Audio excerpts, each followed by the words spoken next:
Hey romance writers, it is Jenna Harte with Write With Heart, and today I wanted to do a follow-up on a video I did a couple weeks ago about why authors need an email list.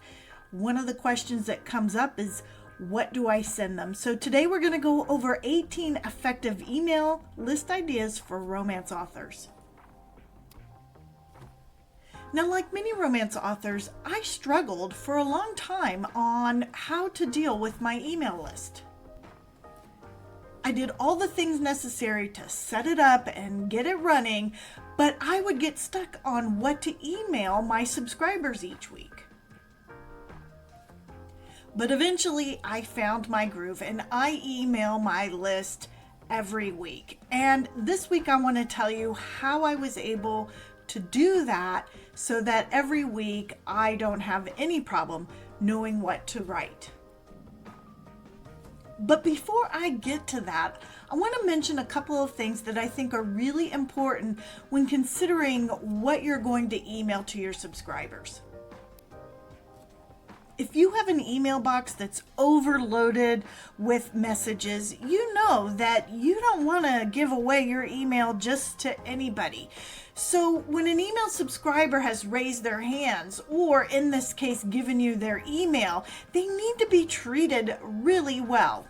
They are giving you something special. They are asking you to add more stuff to their already overloaded email box. And part of what that means is not having your email be all about buy my book. You also should recognize that email subscribers are your readers or fans or people who are really interested in you and your books. When they're giving you their email, they're wanting to get to know you and engage with you. The emails that you send out should reflect that. So while email marketing is a tool, you don't want to treat your subscribers just as prospects or buyers. I always think of my subscribers as friends that I'm having coffee with, so my emails to them are friendly and engaging and fun. I don't want my readers to see the email from me in their email box and think marketing.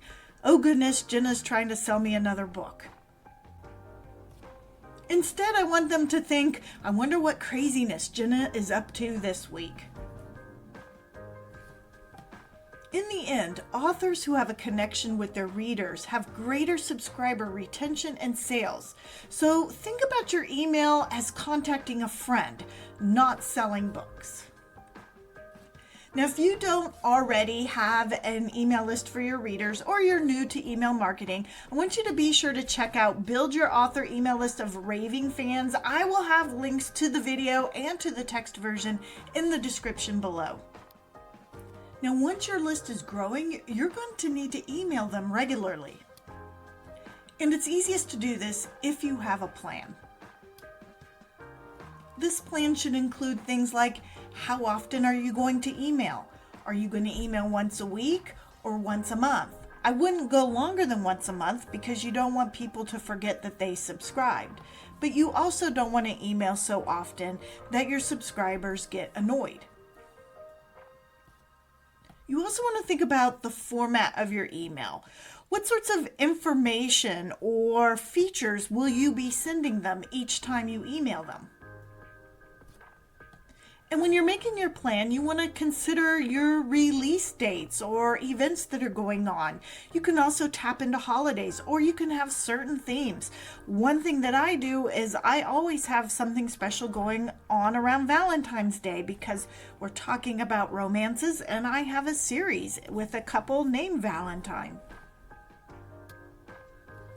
So now that we have that information out of the way, here are 18 ideas that you can use to provide fun and informative information to your subscribers. So number one is to send your email subscribers sneak peeks of your books. You can do this by sharing exclusive excerpts or early chapters from your upcoming romance novels. Number 2, email your readers character profiles. Introduce your readers to your characters. This is something that you can be really creative with.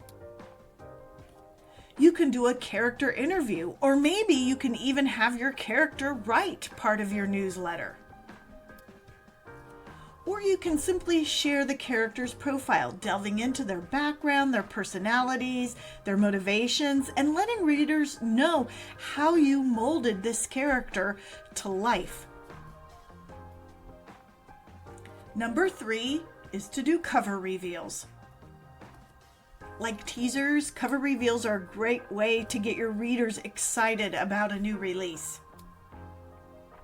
Or you could do something a little different, and you might have more than one cover, and you can ask your readers to give you feedback on this cover or that cover, which again gets them invested in you and your book. You can offer a glimpse into the design process, revealing the inspiration and emotions behind the creation of your cover. Number 4 is to do reader polls or ask for feedback. Even when I'm not doing an official poll, I'm often asking my subscribers questions and for their feedback.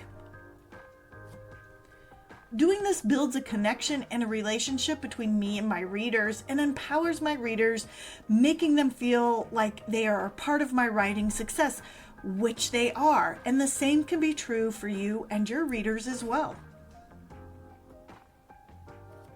Ideas for polls include asking your readers to help you choose characters' names or titles for your books. Number 5, in terms of email ideas to your readers, is to offer exclusive short stories. Now remember earlier, I said that your subscribers have given you something really important when they have shared their email with you. You can reward them for that and make them feel really special when you give them something that nobody else can get. Now, this can be something that is exclusive to your subscriber list forever, or it can be something that they get first because they're extra special, and down the line you can publish it. Now, as far as what you should write for this content, I would encourage you to keep it within your world. Keep it related to the books that you are currently writing. You could write a prequel or a sequel to one of your books. Or if you're thinking of something completely new, you can write a little bit about that and give it to your readers and ask them what they think. Number 6 is exclusive bonus content. Bonus content is similar to exclusive stories, except it tends to be shorter, maybe 1,000 to 3,000 words. But again, it's special content created just for your subscribers. This bonus content can be a deleted scene or maybe an extended epilogue. Other bonus content options include alternative endings or between the books vignettes if you're writing a series. Number 7 is exclusive discounts or giveaways just for your subscribers. Reward your loyal readers with something special, like a discount or a time-limited promotion that's just for them. Or you can host giveaways where readers can win signed copies, merchandise, or maybe even a chance to be a character in your next book. Number 8 on the list of things that you can email to your readers are your author events and appearances. Let your readers know about your upcoming book signings, author panels, or online events where they can meet you in person or engage with you in virtual discussions. Number 9 on the list of ideas to send to your email subscribers is to let them know when you're in the news. If you've been interviewed, or you won an award, or you received rave reviews, let your subscribers know. Number 10 is to host Q&A sessions. Invite your readers to submit their burning questions about you or your books or your writing process. Select a few intriguing queries and provide detailed answers in your newsletter. Or you can use this information and go live on social media. And again, Number 11 is to share book recommendations beyond your own books. You can share tidbits about authors that you enjoy and or inspired you to write. I often share what is on my to-be-read list or what I'm currently reading with my subscribers. And then I also ask them what they're reading, which actually serves several purposes. First, by asking my readers questions, when they respond, they are engaging with me. Two, when they tell me what they're reading, it gives me important insight into my readers' preferences that I can use to help me in finding more readers. And three, my reader subscriber might suggest a book that I want to read that I didn't know about. Number 12 on what you can send your subscribers are writing tips. Now, I would give you a warning about not doing this too often, because if your emails are focused on writing, you'll end up with a lot of writers on your email list, but those writers may not be your readers. And what you want to do is engage with people who want to read what you write. So all in all, you want to make sure that your emails are focused on your target reader and what they like to read. With that said, you can offer insights or tips into writing as many readers find this information interesting, and you might actually inspire a reader to then become a writer. Number 13 is to share any sort of collaboration news with your readers. So if you're working with other romance authors on an anthology or a joint project, you can share updates and sneak peeks with your readers. And this would be a good time to consider having a newsletter swap with the other author or authors that you're working with. So not only are you sharing the project, but you're sharing each other's works to each other's readers. Number 14 in what you can share with your readers is the author's life. You can share glimpses into your personal life as an author. Now, of course, you want to share what you feel comfortable sharing, and you don't want to share too much. But again, you're trying to build a relationship with your readers, so letting them know a little about you is a great way for them to feel connected to you. Great things to share with them have to do with your writing routine or your writing inspirations, or you can talk about things like your hobbies. Now, number 15 is actually a really fun one, and that is to share factoids or tidbits or any news related to what you write about. If there's something going on in the real world that is related to what you're writing about, you can share that with your readers. Or share fun facts that you discover from your research. I do this quite a bit, including a time that I wrote about the Hope Diamond in one of my books. I shared a lot of the history of the diamond and the curses related to it. Now, number 16 is to have a fan spotlight. Highlight and celebrate your readers by featuring their reviews, fan art, or personal stories related to your books, or even just give a shout out to a fan that has been loyal or that you really appreciate.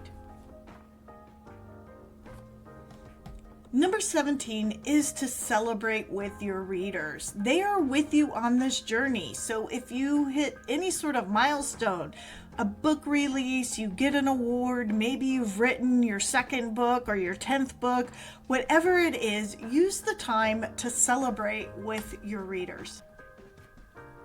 You can even host a party on Facebook or go live so that there can be much more direct interaction between you and your subscribers, or go on Zoom and invite your subscribers to join in there for fun and games.